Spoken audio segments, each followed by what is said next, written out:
Do you know the one food ingredient in the foods in your pantry that's causing you to gain unwanted weight, cause you to not be able to lose the weight you want to lose, and even make you tired, fatigued, and have headaches?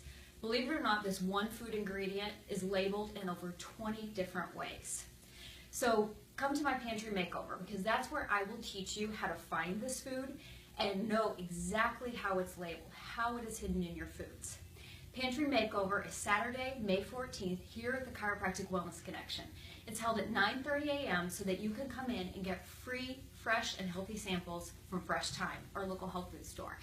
Shortly after the seminar will start. Now, when I go into a woman's home and do this consult individually with that woman to go through her pantry, it's over $200. So the great news is, in this seminar format, the tickets are only $10. You will find the link included. So I look forward to seeing you at the Pantry Makeover. You're going to get the educational tools, the resources, and the simple 7-step system to get your pantry summer ready to support your weight loss goals and to get rid of those bad ingredients.